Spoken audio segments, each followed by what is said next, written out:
En este video, un comité estadounidense conversaba en cuanto a la inclusión de personas a las que se les llama mujeres trans en deportes de mujeres biológicas, tanto a nivel escolar como profesional. Verás cómo el hombre que ves en pantalla intenta normalizar la situación y por otro lado verás cómo, con sentido común, la señora que ves en pantalla y el señor que ves en pantalla también defienden y rebaten cualquier sustento a favor de ello. Mira el video completo y empápate con información que te prometo te servirá muchísimo para poder defender tu posición en cuanto al asunto.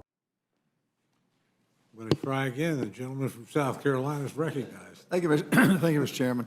You know, I too can't believe we're sitting here with all the problems this country faces brought on by this administration, with the issues with border crossings, and it's been brought up about the deaths of mentally ill, those who kill children that are mentally ill. Look at those who have killed crossing because they have an open border. Look at the rapes that are occurring. And here we are talking about, is a biological man, should he be allowed to compete with biological women? Mr. Takano, help me understand now, is your definition of a transgender that person who gets a sex change operation, or is it just about that person who identifies? No, sir. Not all. I don't know the relative numbers of transgender individuals who get a gender confirmation surgery. No, that's not necessarily a definition of someone who's transgender who physically alters, their biological characteristics. I think maybe a simplest way to maybe describe what a transgender person is somebody who is born with biological characteristics of one gender, but experience themselves as being of another gender. And I don't believe that these folks see this as a matter of choice. It's something, I think, akin to what a gay person feels, or a lesbian, when they see that they have attractions to the same sex, right? So it's an interior, subjective experience that is not something that's completely chosen. But as it relates to this, if you identify as a female, not having the sex change operations, but if you identify as a female, you ought to be able to, biological man ought to be able to play in a biological female's sport. Well, the short answer is yes, somebody who is trans. Okay. That's all. Someone who is trans, but understand, Mr. Norman, the idea that people would do this in order to take advantage of biological advantages, I think is just not correct. It's not true. And if you were to see some trans girls participate in sports, I think for the most part you would see that they're girls, pretty much girls. Should Mike Tyson, have you heard of him? Yes, I have. If he identifies as a female, should he be allowed to box? Well, look, again... No, that's a very simple question, because you said yes, that if he identifies, should he be allowed to enter a boxing match with a biological female? Well, I think there's room for, as the NAACA and the IOC, they've accepted trans women as athletes for many years on a sport-by-sport, case-by-case basis. It's not an absolute... it's not an absolute inclusion. But the answer is yes. If he identifies, he ought to be able to box. I didn't say that. Earlier you said if he had... Let me just ask you this. I thought earlier you said if you identify, that yes, that qualifies it had to do with the question I think you're referring to is over facilities and bathrooms. About if they identify, if they want to participate. So if you want a trans girl, a trans woman, if that's what you identify as, I believe you should have the opportunity to participate in the sport that's consistent with your gender. You should be able, a trans girl needs to be able to She participate. identifies as I'm asking, if she identifies as a female, Yes. if she But if- identifies as a male, she ought to be able to compete. Yeah, well, look, the example you brought up of Mike Tyson, that brings up this image of this extraordinary athlete, highly developed musculature, you know, but the idea that males, trans women, that's who trans women are, or trans girls for that matter, are these human beings that are going to take advantage of their biological advantages. I think that's a misconception about participation. Have you looked at pictures of Leah Thomas I as have. compared? Is he obviously a male or is he a female? I have. Well, I want to just remind you that this bill is not about most that. elite competitions. It's about K-12 and college students. And what this bill does, it's a blanket ban over all participation of trans girls and women. Okay, but- So this issue of elite, we're arguing about, we're discussing elite competitions, and that, I'm telling you, is something that can be, is already being dealt with and doesn't need the government, does not, I mean, I respect you, Ms. Norman. You have a defined philosophy about limitation of government. And I'm telling you that what this bill does, it doesn't, one, solve the problem of elite competition and the potential unfairness that may ensue. But what it does do is it eliminates the opportunity for trans kids to connect and be part of a community. But Mark, I think and Ms. Fox, I'll get right with you. I think what you're saying is, if take Mike Tyson, take any athlete, if he's male, biological male, that he can identify and then cross compete, which that's staggering that you're saying something like that. Because roll the clock back. Well, Would Ms. the Norman, if I could gentleman just, yield Quick question.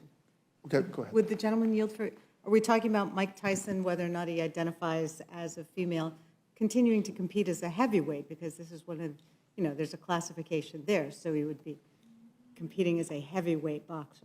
I'm saying if there's a women's boxing team that he qualifies for the weight, he can identify, as I think what Mark says, he can identify as a female and compete.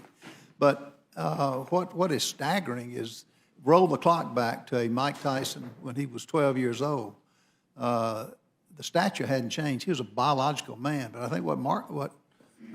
Takano is saying is he can identify even when he was 12 and enter a female's bathroom, and which is staggering to me. I don't know if you've talked to Riley Gaines as I have. When you had Leah Thomas assaulting females, you could see his male genitalia. You could see that, and he was assaulting young women. She's on the record with that. Assault is not something that I would permit. Assault is something that I would hope a prosecutor would prosecute. And if there's evidence that there was an assault, there should be a prosecution for that assault. That should not be permitted. Does that facilitate assault? Letting a biological man go into a biological female's bathroom? What I would say is a trans person, someone who is trans, who identifies, they should be able to use the facilities that they identify with. But I want to go back and address this notion of Mike Tyson. Here again, we're talking about elite competition, and that's its own discussion, which this bill doesn't solve or address. What it does do is it eliminates the ability of teens to be able to participate in sports. I just remind you, Mr. Norman, in many states, wrestling competition is not separated. They don't have, in many states, a girls' wrestling team or a boys' wrestling team. The girls just compete with the guys according to weight class. It's like Mr. Massey said, I think you're in favor of just doing away with male, female, let everybody compete, have a free-for-all. Well, that's not true. It's not true. I'm in favor of increasing the opportunities for women and girls generally, that there's a million more opportunities for men and boys than there are for women and girls. And that's the problem that we need to be focused on, not the minute number of trans kids that want to participate in sports. And we shouldn't be stigmatizing or isolating them out. And I know it's that you're a religious man and that you would believe that we would not want to ostracize or subject people to bullying or even higher rates of suicidality. That's just wrong. Correct. I agree with you. Ms. Yeah, Fox. thank you.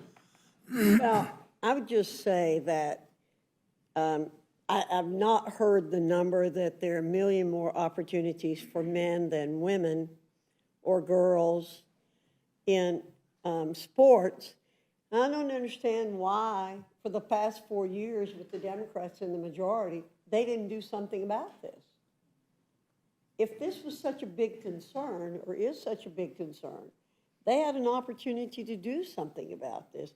And not once have I heard this mentioned in the last 4 years. Not once. The other thing I'd mention, and I agree with Mr. Roy when he brought up his lack of respect for the associations. As far as I know, the NCAA and the IOC did nothing to help women advance in sports before Title IX.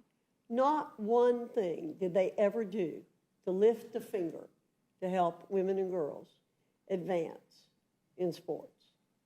When Title IX was passed, then I think they got on board. But I think that bringing these things up about 1 million more opportunities for men, wow, if that exists, this is the first I've heard about it as a member of the committee. I'm surprised that there wasn't a hearing on this while the Democrats were in the majority, and they didn't say, well, we have to do more for Title IX. Suddenly, why aren't we doing more for women? It's just exactly, it seems to me, the opposite, is if biological males are allowed to compete with biological females, what's going to eventually happen, as somebody else mentioned, we're going backwards.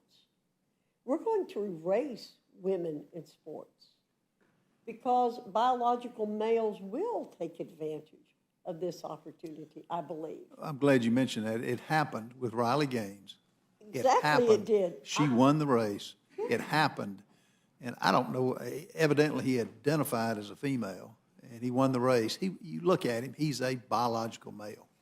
End of story. Well, I find it kind of interesting that for 3 years, he was a mediocre member of the team. You know what he ranked when he competed against biological men? 464th. How do you do that? Then you go to number one when you compete with biological female. If it isn't being seen as an opportunity, then I don't know what it was in that particular situation. Yeah, if that's not an opportunity that he took advantage of because of this insanity that's going on in this country with, trying to say that there's more than two sexes, there's a biological man and a biological woman. God made us that way. And let me ask you this, Ms. Fox. Over the centuries with the archaeological remains, did they ever mention that anything other than male and female, did they mention back then this remain was a transgender? Or? Not. You weren't around then, I know that. No, thank you for that. No, I think we've always known that there have been situations where there have been people who've identified differently than the majority of the people, very small numbers of people.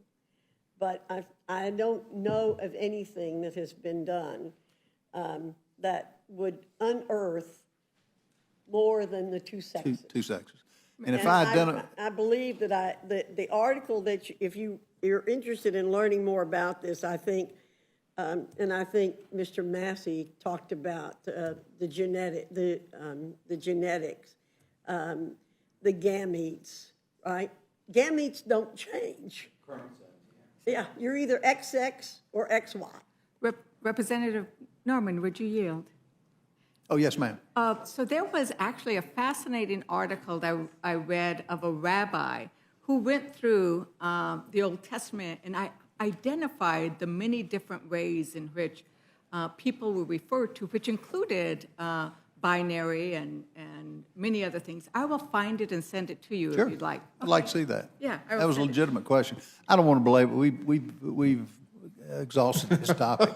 But thank both of you for participating. And I will tell you, Mark, that there's opportunity for women now that have never existed, women, biological women. Look at and Ashley mentioned the MMA.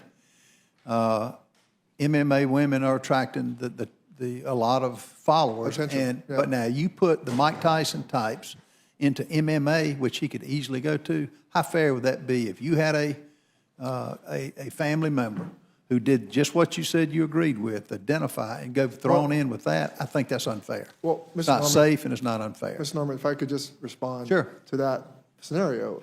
I think the MMA folks would have a lot to say about that, just as the NCAA and the IOC have something to say about that.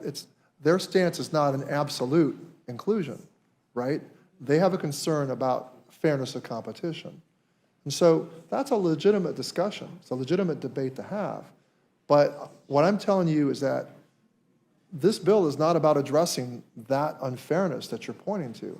What this bill does is it basically eliminates the ability of trans girls and women to participate in K through 12 and collegiate sports participation on the team with which they identify gender-wise.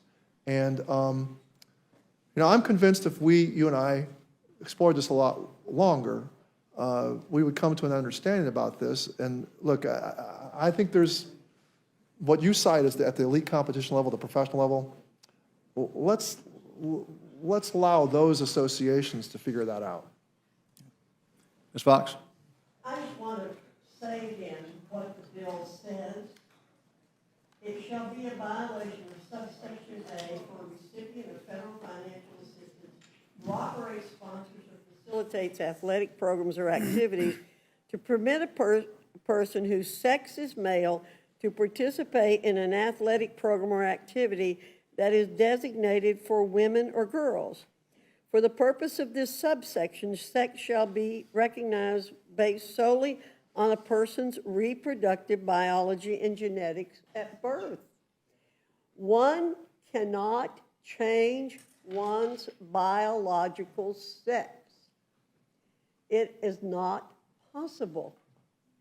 So I don't care what term you use, you have to participate with the people whose biology matches your biology. Which the most outspoken person today is Riley Gaines.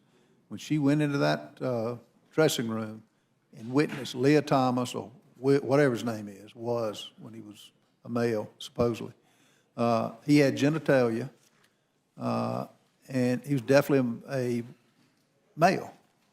And he competed when he couldn't compete with males, biological males.